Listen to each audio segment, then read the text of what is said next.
Andrew, are you about in the audience? Fantastic. Here we go. Yes, I've just unmuted myself. So, I mean, I don't know if people can hear me. We can indeed. Aha, fantastic. Yeah, sorry, no dancing. My avatar is feeling a bit Saturday morning-ish, and it's actually Saturday afternoon already. So let me just find the screen share, which hasn't done anything. So let me see. Right. Pardon, Dee Dee. Sometimes it does take a minute just to load. Okay. It can be a little bit. There we go. It's momentary panic. So, right. Is that sharing there? It is indeed. Brilliant. So if everyone's ready to take their seats, fantastic. We can see everything. We can hear you. Lovely. Thank you, Andrew. I will make a start. I can't see, whilst I'm doing this, I can't see the chat. So if there are any comments in the chat, I apologize if I don't respond until the end. So this is a bit of a downer, I'm afraid. It's unhappy uses of folklore. I think what really spurred me into talking about this area and thinking about it more deeply have been a number of things. Next slide, I'm just going to begin to break down how I got to the point of writing about this stuff. But the first, and I think the most sort of personally deeply annoying, upsetting occurrence was Patriotic Alternative unfurling this White Lives Matter banner on the top of Mam Tor. One of the ways I was thinking of doing this morning was just talking about Mam Tor and the various multiple Mam Tors that people consume. And then the way in which this group, Patriotic Alternative, who I've written about and I'll be talking about a little bit more in a few minutes, they're basically trying to shut down and close down the idea of what the meaning of that landscape is. And that's what I want to talk about, the way in which various ways of articulating and talking about landscape and space are co-opted and used by groups who seek to be exclusive. And because this is something that I do feel personally as well as intellectually, I was really grateful when Dee Dee invited me to be part of this, because I think this stuff really matters. And I've been a really engaged and interesting member of Matt and Paul's Folklore Without Borders project, which I think is doing absolutely superb work. So just think about how do we prevent that kind of that way of shutting down conversations about who gets to access, who's included, and what counts as folklore. And I think this is part of what I'm currently interested in, is opening up and opening out the ways in which we use, for me, I think my approach is more a wider idea of vernacular culture, but opening it out in a way that allows for a multitude of voices. So look, I could just blather on for ages about that in the abstract, but I'll sort of tie things down to the slide. So how did I end up here? Well, the first bits of academic research that I did outside of like research degrees was, I think it was in the wake of the death of Princess Diana. And I was just fascinated by the people who were trying to channel the spirit of her. And what became really quickly apparent was the way in which those channelings were being articulated as ways of reinvigorating, and it was typically, but not exclusively, Albion that was being referred to. And then I've had this kind of peripatetic wander through various ways of articulating nation. And what became apparent was just how quickly these would rub up against extremist versions of it. So I've looked at the ways in which Celtic identities, and of course this is all in scare quotes. I really, really do applaud what Paul and Matt did in the last talk in terms of constructing a useful way of thinking about these different domains of folklore. Quite often, though, I think what I find myself interested in is the folklore-esque, the fuzzy ways in which it's, and I hope I don't, I hope I don't make any implications here, but the way in which people do it wrong, that how people use this stuff, and it's often used as a means of finding access to something that is otherwise difficult to articulate. And I think this often is the case when we see crossovers between the quote-unquote folkloric and the spiritual, that paganization of aspects of folklore that's a horrible word I've just used, I apologize, or tapping into early Christianity and some of the crossovers therein. And this is something that I've found in looking at how the extreme right negotiate their way of imbuing their political with a particular kind of transcendent quality. And it's somewhere between the way they have of talking about the countryside, the rural, and the land. And, if you've spent any time thinking about or engaging with ideas, analysing, or just direct experience of far-right articulations of the land, we're never far from that old Nazi trope of blood and soil. So it's how those connections are getting made. And this has become, I think, really quite pertinent to white ethno-nationalists in the way in which they talk about a mythic nation. Going online has made what were already existing networks that worked internationally between different groups. It's made it a lot easier for them to network. And quite often the way in which the extreme right, and here I'm kind of differentiating between the extreme right and the radical right. Often when we're looking at extremism, we will talk about the extreme right as groups or formations that want basically to violently overthrow democracy. The radical right will typically try to work within a democratic framework, using government and as a way of changing how things are organised and operated.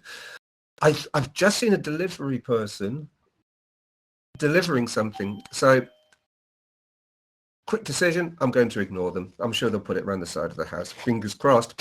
So what we've seen is this virtualization of a mythic nation, and it's become less tied to geographic territory, more tied to a notional organization of space and understanding of it. And so folklore and the folklore-esque are part and parcel of this construction of the mythic nation, the way in which the land is imbued with certain cultural qualities that the radical and extreme right both see as being exclusive, either to, in the case of the radical right, a particular culture, or the extreme right, this is articulated in terms of race and blood.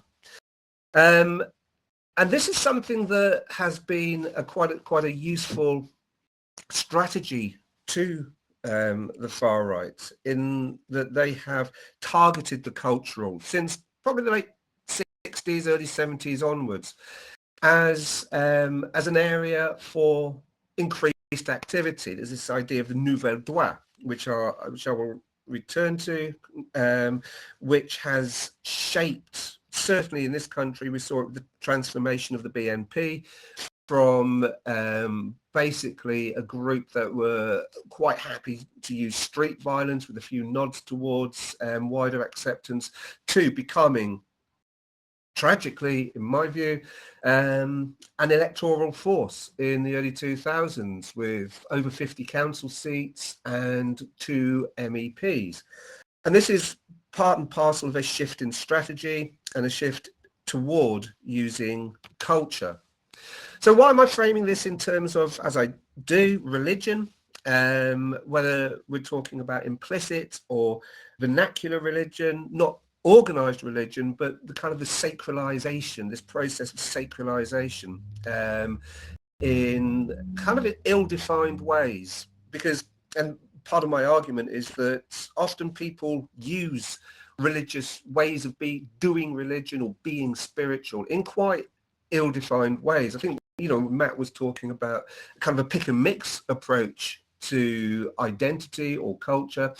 We see this a lot in terms of how people organize spirituality. I mean, it's something that's typically associated with the New Age, but not exclusively. So we have this weird syncretic combination of, say, like dream catchers, Catholic saints, bits of pagan this, bits of Buddhist that, and we've got into a tendency to be quite inexact in our religiosity.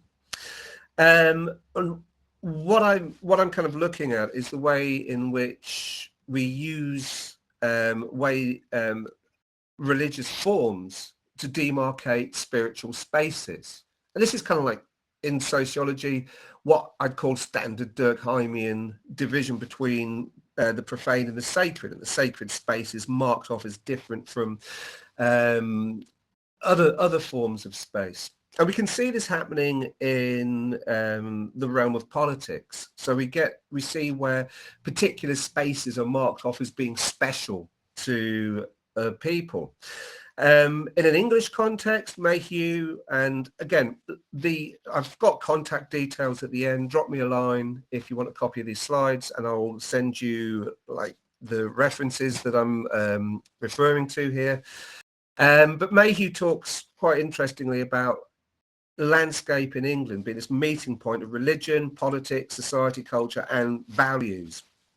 And this is something that this kind of the way in which we have this combination of these different discourses is also something that fascism did, this kind of complete sacralization of all things through the lens of the idea of the transcendent nation, the idea that the nation comes before all other things, and it becomes a form of religion in and of itself. So we have this sacralization of the political realm.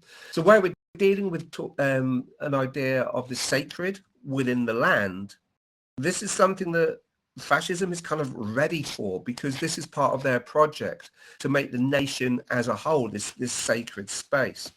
So the national project of any kind of neo-fascism, such as we see in the extreme right, is one where the enchanted landscape is already a kind of an outcome of the way in which they make the nation and its land a sacred space. And without getting too far into it, the whole Durkheimian approach to thinking about sacred spaces is that it's a way of marking boundaries of the way in which, in this instance, the chosen are allowed in to do their thing within, quote unquote, their space. And so this becomes part of that marking off of what's seen as the nation as a kind of a set of cultural and spiritual boundaries. Pause for a little bit of breath there. Okay, so this is something that I wrote about, published last year in a collection on the ethics of researching the far right. And in that, I talked about I've talked about these themes specifically in terms of the Patriotic Alternative, who are a far-right organisation. They've sort of wavered between radical and extreme forms of the far right. But they quite clearly see the idea of the countryside as a way, or as a site for contestation. I spent more time than I would otherwise have chosen to if this wasn't, something that I do on as part of my job, looking through the Patriotic Alternative documents, website, and so forth. But what they try to do is to set up the countryside as a particularly English and monocultural space. It's a very particular version of whiteness that they try to weave into what I'm calling here an English mythos. And this is a combination of fiction, folklore, and legend, as much as it is material history. So we've got a material history that's got this layer of the sacred connected to it. And that kind of fuzzy way of doing folklore becomes part of it. And this is not untypical of the tactics of the far right, as I said, for about the last 40 years or so, after this French guy, Alain de Benoist, basically asked the question, why are the young people all left-wing? And there's this real shift in the far right to be more active in a cultural realm. So in a kind of a large, wide arc, we can situate what Patriotic Alternative are doing as a continuation of that. There's a very particular way in which they're doing it. Often when we talk about the far right, especially the extreme right, they'll often communicate their racism, their cultural exclusivity in coded ways, coded rhetoric in Chip Burlett's work, or ideological bifurcation in Graham Macklin's. Patriotic Alternative are not they're not shy about where they're coming from. They are straightforwardly racialist, they're straightforwardly anti-Semitic, they are apologists for the Unabomber, and they buy into the Great Replacement conspiracy theory.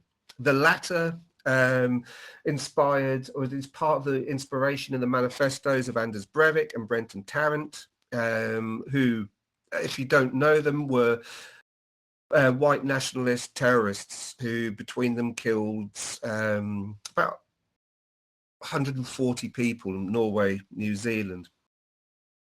Both of them were active in far-right networks. Breivik connected to the EDL in this country, Tarrant connected to Identarians, donated money to various groups, as well as the United Patriotic Front in Australia. And they were part of the similar conversations to those that Patriotic Alternative are part of.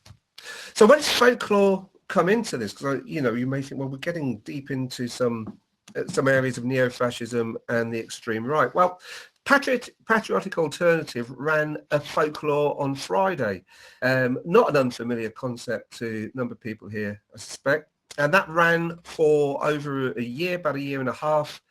On a weekly basis, they would have retellings of what are familiar folkloric tales. So the Derby Tup, the Orkney Mermaid, Bayard's Leap, Lambton Worm, all of these local tales were told in a relatively straightforward way. There was no spin put on them. And this is purely territorial. They are trying to claim and contain the telling of these stories as something that belongs to them and their people. And these sit alongside Lives of the Saints, fragments of Arthurian legends, quite a bit about Merlin on there, this idea of enchanting the landscape. Of course, they are proponents for blackface in Morris, and there's a lot about what they see as miscasting in TV Tolkien. So they don't like black elves, for instance. They see this as an insult to the English and British peoples. I don't remember the elfish kingdoms of England, but they live in a weird alternative world, which is at least partly a has a worldview which is formed out of this netherworld between the real and the imagined, of course. So what they're trying to do is to draw together, to synchronize all of these different elements of Englishness that they see as belonging to them and their people. And it's a very exclusivist. Matt's already talked about the use of indigeneity, so I won't say much more about that. But they have this idea of our people's subconscious being formed through these different strands. Of course, you can put anything on a website. Does anyone actually engage with it? And I say this, I can't, I'm only looking at my own slides. The title of the next slide is perhaps too ironic. But these are from the comments section. There's not lots of comments on the Patriotic Alternative website, but these are the comments that are coming up in response to the folk tales. And here you begin to see how they're being used as a particular resource by this particular neo-fascist formation. So the comments say, these folklore tales are just what we need, reminding us where we come from and rebuilding our culture from the roots up. Next comment, so these are all from different tales. We have a rich trove of folklore in this country and should do all we can to keep it alive, not just a memory. Next one, where once were English country folk whose ancestors had lived there for 1,000 years, today's inhabitants come from everywhere and belong nowhere. They do not have our memories. So those first two, those first two comments, as Matt was saying in him and Paul's presentation, they sound generally okay. That sounds like what is being done in various ways, in various aspects of folklore, as we all might recognize them. But that latter one gives an indication of this idea of trying to claim that long heritage. And I think this is something that I think is worth bearing in mind when we talk about our cultural folklore futures, is what is at stake here as we look to these extensions into the past, is that these are an active way of articulating the present and the future. And I'll begin to respond to some of the questions that had been sent to DD. One of the questions I was sent before the presentation was, is part of the appeal of folk traditions the opportunity for roots? And I'd say, yeah, absolutely. And you can see that in the comments on the patriotic alternative side. But we might see that also in that crowd of people that Matt directed us towards, and for Boss Morris. There is a desire for roots.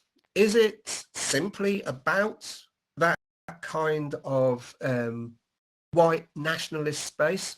I don't think it is. I mean, it's partly a response to globalization. It could well be a response to the ongoing Americanization of culture and that sense of a loss of perspective on who that we are collectively and what we all might have in common. It's notable that in one of the videos of Laura Towler, who's one of the leaders of Patriotic Alternative, she clearly gets annoyed by, well, history and archaeology, pointing to diversity, to use that unpopular term, to diversity in the Roman world, in the British Roman world, to the idea of successive waves of cultural transformations that happen on these islands for tens of thousands of years. And I think we can talk about the past in quite concrete terms and quite fanciful terms in a way that contests that version that Patriotic Alternative and their fellow travellers are responding to. Interesting question came up. Is this an unavoidable, perhaps, part of the law of the unity of opposites?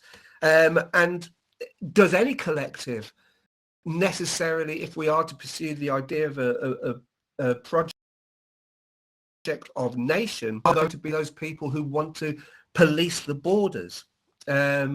I suspect quite possibly we, without going off for the next 3 hours about the continuation of religious ways of thinking in secularized societies, but we do tend towards purity, regardless of where we sit politically. But what I would say is that, well, okay, if there's a hard edge develops, then surely if we are to recognize this idea of the unity of opposites, then there should also be an openness at the same time. We should also be continually undoing those hard edges. Another question that came up was how to organize events that are inclusive of all. And that all is doing a lot of heavy lifting there, I think, because we have to recognize that there are, within the worlds that we're all moving in, whatever aspect of folklore or vernacular or living culture that we engage with, there are going to be people who may find some of the message of the far right, of the nationalists, a tempting one, because it does offer roots, it does offer community. I mean, I think my response to that is make a better offer. We can't build boundaries whilst arguing against the building of boundaries.